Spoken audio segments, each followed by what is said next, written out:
the pool, especially now that it's, maybe 25, 35 years old. There may be concrete that's cracking, maybe on its second liner. What do we do with that? In fact, we did this summer have a home that had a pool that I think was built in 1971.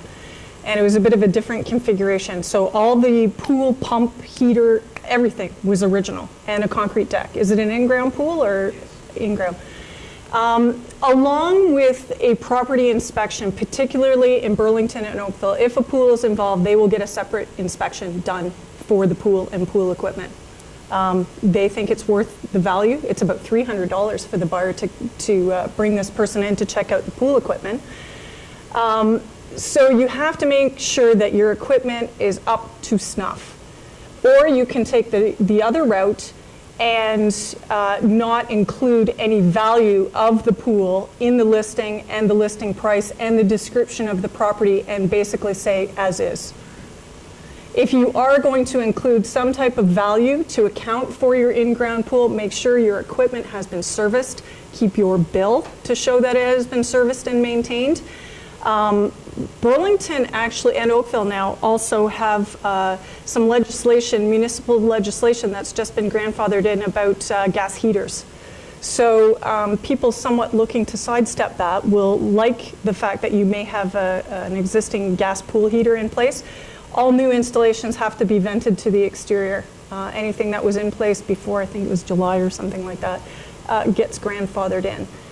Pool equipment, and I've dealt with lots of it, pool pumps themselves, I mean, generally, other than the lever on the top when you're switching to backwash and whatnot, there's not a lot of opportunity for things to break down like that.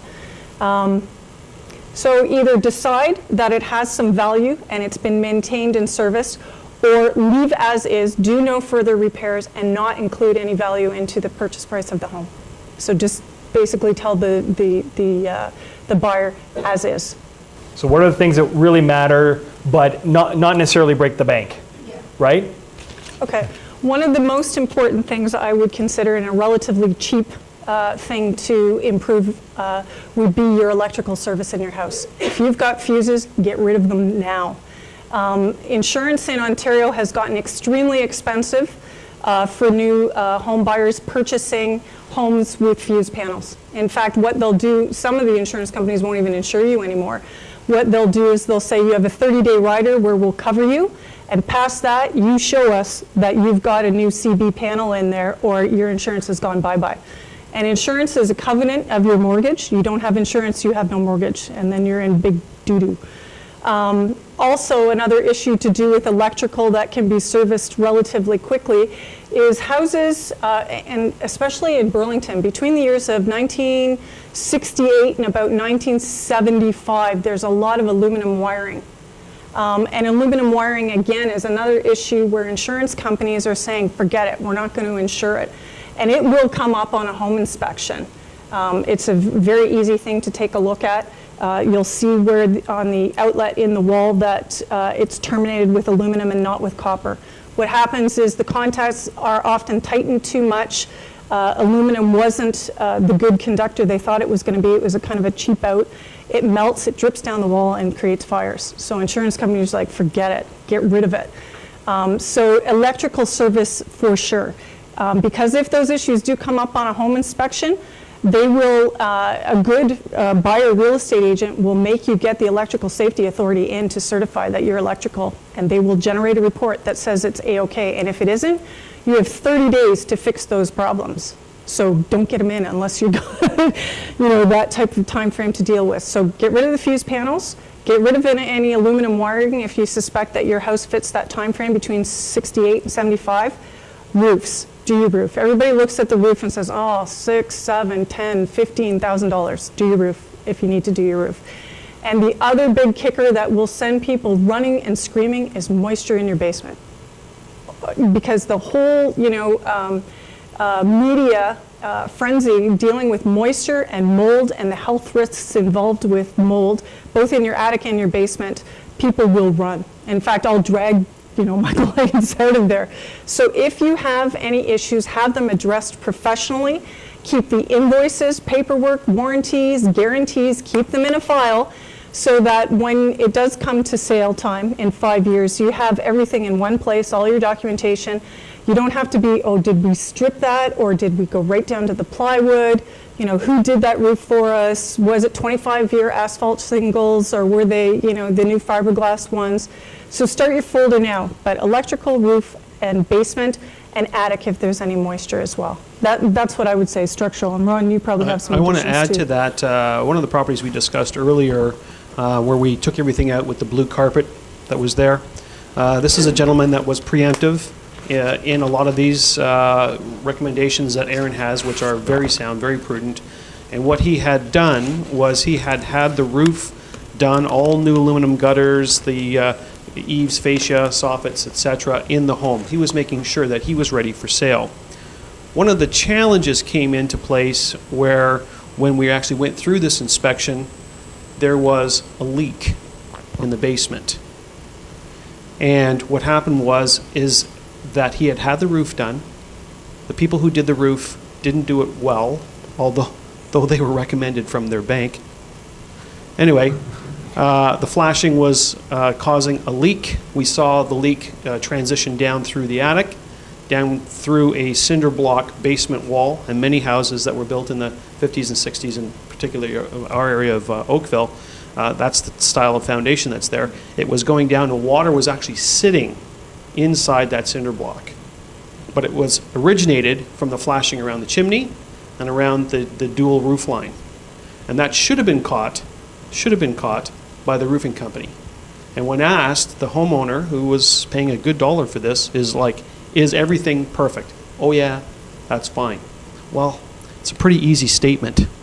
Is, you know, my client who's almost 80 some odd years old going to get on the ladder and go see? No. Is someone going to check? No. Somebody say it was good? Yep, good enough. It cost a lot of money, so it must be good. Well, that wasn't the answer. So in the case of this pre-planning, Mark relies on us not only for our real estate expertise, but our construction expertise, that we know people who do things right. You know, Mike Holmes doesn't work with us, but we know who he is, and we make it right. And it really isn't that hard to do. That $1,400 solution of remedying all of the different leaks that we had due to flashing that was not done still caused us some problem, because now we had water sitting in the cinder block, and it was up 2 or 3 blocks. So this basement corner was wet, it was moldy, and it continued to leak. We had a buyer that basically, we tried to explain to him, the leak isn't because of it comes from the outside. It's not waterproofing. There's a leak above. No, that can't be the case. You guys fixed the waterproofing on the outside, which we did because we thought that's where it was coming from. We fixed it, we did it right, and we were still being accused of not doing it properly, that we didn't do our job. And it's like, that's not where the water's coming from. Please know, folks, if you're getting water over here, it starts over here. Water finds its own level and travels and then leaks. So that's what happened. So this particular individual walked away from a sale that could have got us at the end. He had an offer on the table of $417, contingent upon this inspection. He walked away, and we ended up selling the house for $387,500. Had the roofer done their job the first time, we would have got our $417. We would have passed our home inspection, and the client would have had that much more value. So not only is getting the repairs important, getting the right repairs are important.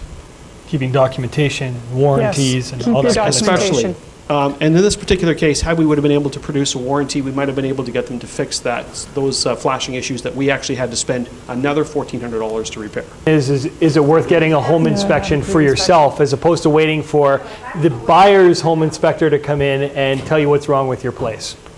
Yeah, I live in a house that was built in 1968, and we are still under our own renovation process, and I can tell you there is stuff hiding in my walls that I have no idea about, or the chimney, or the furnace. I mean, every renovation project that we've undertaken in our house has discovered 20 other problems that go along with it. It is sometimes well worth, if you've been in the home for a long time, to, like, I don't know how many people knew about the aluminum wiring. Okay, a few. you know, it may be worth having the inspection. They do a special report for a pre-inspection where they list where the deficiencies are, and in some cases, they'll, depending on who the inspector is, they'll give you an estimate of the value. So you have two alternatives that way. First of all, you can take the deficiency list and fix everything on it. Or you can take the estimates given by the home inspector as to what those values are going to be to replace or maintain or fix those items and say, we have considered the following items. The flashing is off, there's a hole in the roof, the chimney needs to be repointed in our purchase price of X. So it gives you a little bit of flexibility so that if you are looking at a short time frame, you're not, oh my God, I got to fix this all. Yes. We're aware of it, we know it, we calculated it into our listing price, and away you go. And how much approximately, I mean, I'm not going to hold you to this, how much would a home inspection cost? 250, 300?